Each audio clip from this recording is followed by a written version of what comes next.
Hello everybody, welcome back. I haven't done a little face-to-face video in quite some time. It's been a very busy couple of months over here in this household. I've been popping out a couple of vlogs here and there. There's been a lot going on. Anyway, I'm here, I'm back. The reason I'm making this video today, as you've probably seen in the title already, is to talk about Disney food. Back in May, Chris and I went to Disneyland Paris. It was the first time I'd ever been. I wanted to go my whole life, and I popped up a little video about it, which I'll pop here or something, or you can see in the description. Off the back of that video, I had a couple of people ask me about the food in Disneyland Paris, and then I popped a little poll out saying, would you like me to do a video? And lots of people said yes. I was quite surprised you all weren't sick of hearing me bang on about Disneyland. So a couple of notes about what we did. We got our food included in our package price. So we got our flight, our food, our tickets, our hotel, all in like one reservation. The meal plan we went for was the Dining Plus meal plan, which means breakfast and lunch or breakfast and dinner. So we opted each night to do breakfast and dinner. The main reason for this is because we thought it would probably be good to have a slightly slower start in the morning and just like enjoy it. We would eat enough at breakfast to see us through the day with a few snacks here and there. And then dinner, we could go and do it at the restaurants, and that would be like the best way of doing it. For us, this worked really well. Because we ate so much at breakfast, we really weren't interested in going and finding somewhere for lunch and dealing with all the rush of the restaurants and things like that. We also found that two people in their 30s without children, we could kind of skew the busy times a little bit by doing that, so we could have dinner a little bit later and avoid all the kids. So to recall what we did and what we ate, I'm gonna have to go through all my pictures. Something I so recommend doing reservations on the app like a week before you go. We reserved everywhere, breakfast and dinner. We didn't have a problem getting in. We didn't really have to wait for a table or anything like that. When we booked in to the hotel, they were like, have you made all your reservations? So I think if you want to go somewhere that's quite special, or you know it's going to be popular or busy, then just save yourself the fuss. So the first night was Tuesday night. We had dinner at the Hunter's Grill, which is in Sequoia Lodge, which is where we were staying. We wanted it nice and easy and didn't have to go out into the parks or anything. We just wanted to go, put our stuff down and go enjoy a nice meal. I'm gonna put the pictures up here as I'm talking about them, so I'm not like, ugh. This place was an all-you-can-eat buffet. I didn't really realise that so many places in Disney were all-you-can-eat buffets. Very pleasantly surprised that that is the case. And there's loads and loads of range in there, so you really had a fantastic array. We had some bread, I had some what looks like creamy broccoli, buttered beans, I had some potato Mickeys. I ate potato on this trip, don't at me. Like, I know I can't normally process potatoes, but I'm at Disney and I don't care. Meatballs, they had Disney shaped spaghetti pastas, which I thought were really cute. And I had some duck. Chris had some ham and some pate and things like that. All the meat that we had there was so well cooked, and I think that's because it's Disneyland Paris. I'm sure the French have some stringent rules that they have to stick by with food. We were so pleasantly surprised that everything was so well cooked. Of course, I went up for a second plate because it's all you can eat. This was like my cheese charcuterie board, so I got some pate, I got some parma ham, I got various cheeses. They had the sweetest little goat's cheeses in the shape of Mickey, a prawn, some olives, really lovely. All the plates as well were like as if they were like cut trees, like they had the pattern of the tree inside, which goes with the sort of Hunter's Grill Sequoia Lodge thing. And then for pudding, I got a load of little desserts. There was like a little chocolate mousse thing, there was a little mango entremet, there was a little cheesecake with a little Disneyland castle on it. It was very magical. And of course I got some ice cream as well with crushed M&Ms, because that's how I roll. And that was the end of the first day. Next day we went down to Hunter's Grill again. We did all of our breakfast at Hunter's Grill, so once I've talked about this, I'm probably not going to mention Hunter's Grill again. So I got classic pastries. I got the Mickey cake with the little Mickey in it. We got a waffle, we got pancakes, we've got pain au chocolat, and then I also got myself some fruit and yogurt for health. Coffee to go side, because obviously I need coffee to function. I couldn't tell you what Chris ate. I think he had pancakes and bacon. They had a whole cooked breakfast part of it, and they even had baked beans to make British people's hearts very happy. They did this really good chicken sausages that Chris got obsessed with, to the point where I actually checked to see if you could buy them or how to make them afterwards. Okay, first day in Disneyland. What was our first snack? After walking around and going on a couple of rides, we went to the old mill and I got an apple slushie. A little while later, we wanted a little sweet treat. We ended up going to the Gibson Girls ice cream parlour. When we were there, we got one of their beignets because we were like, we have to get one, right? It could have done with a little more icing sugar on it for sure to be more like a proper beignet, but it was very nice. And then I got, it was called a macaron. This is because we went during the music festival, which was really lovely. A macaron ice cream sandwich with sprinkles. I mean, you'll see it here. And then I chose popcorn flavour ice cream to go in it. I don't normally go for popcorn, but it was really good.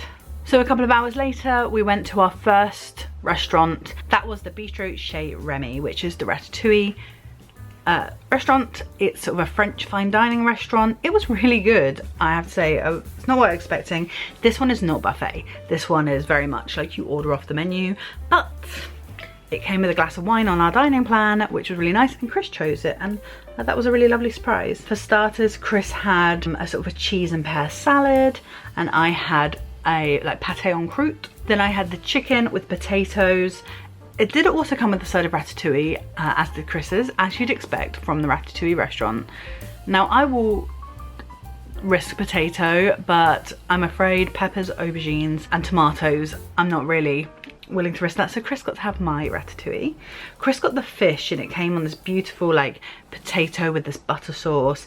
And he said it was really fantastic. Again, Chris doesn't normally go for fish, so really nice that he was trying new things. For pudding, I got this little mango entremet thing that looked like a piece of cheese. I have to say it looked a lot better than it tasted.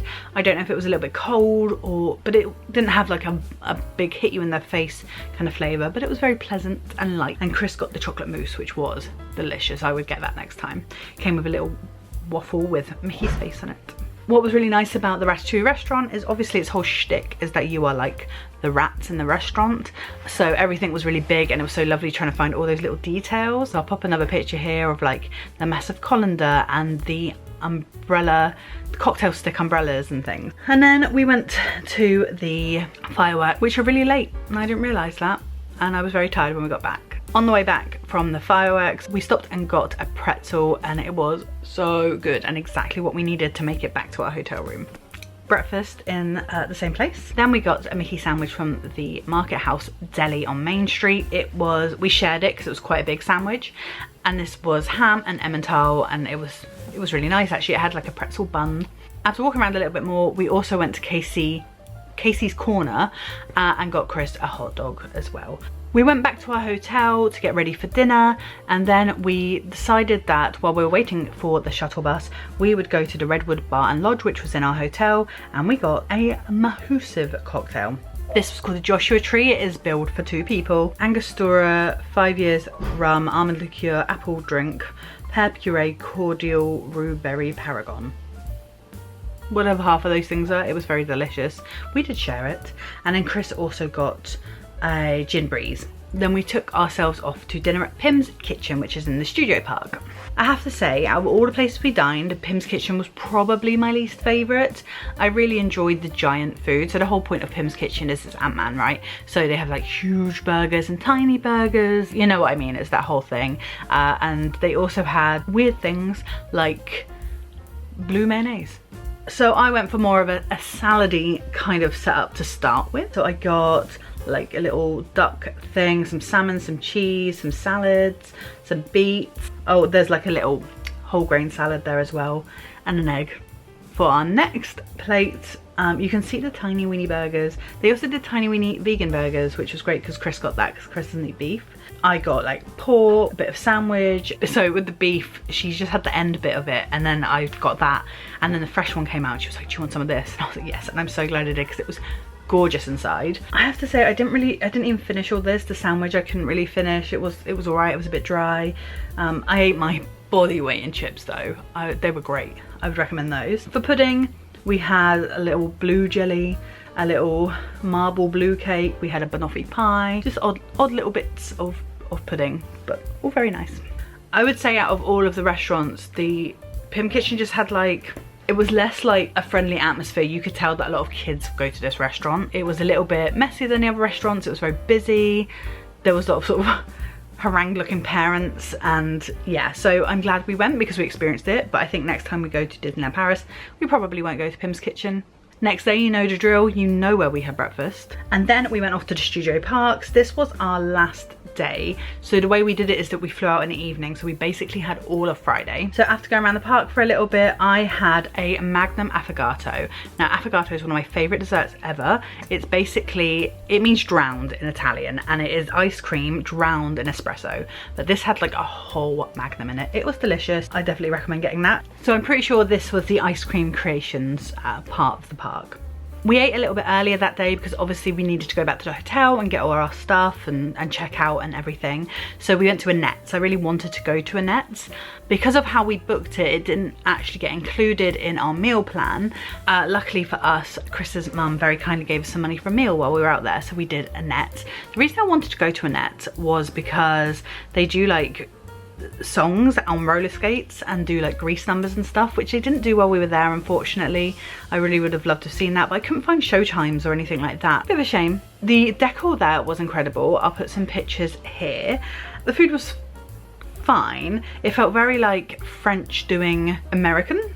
So we had these sort of nachos, we had potato things, we had some chicken bits, we had some quesadillas and some nacho cheese, and I got some onion rings on the side as well. It's annoying actually because literally like a week after we came back, they had this big Elvis burger thing, and I was like, oh damn, why didn't they have that? And then I got a strawberry sundae for afterwards, like a strawberry shake. Then we went back and we packed up all our things, and I was very sad about it. So we ended up going back to the Redwood Bar and Grill and getting a very nice an alcoholic hot chocolate, and Chris got another gin breeze. It came with this lovely cute little biscuit, and then we had to leave, and I was very sad, and I am still kind of sad, and I would like to go there and be there right now. Thank you very much. That is all the food we ate in Disneyland. The places that I'd really love to hit up next time: the Hollywood Gardens restaurant, that was closed when we went. It was all under refurbishment. I'd love to go to Walt's. I think that would be so cool. I'd like to try out more of the little breakfast places. Oh, I want to go to Colonel Harty's as well. We didn't get to go there. I was quite disappointed, but it was so busy. We just didn't want to stay in there. It sounds really lame, but I really want to go to the McDonald's. Like, is that sad? I don't know. That is everything for this video. Hopefully it's not too long. I will try and cut it down as much as I can, but I think I've been talking for nearly half an hour. If you like this video, please like and subscribe. I make these videos whenever I can, and I hope to see you around. Bye.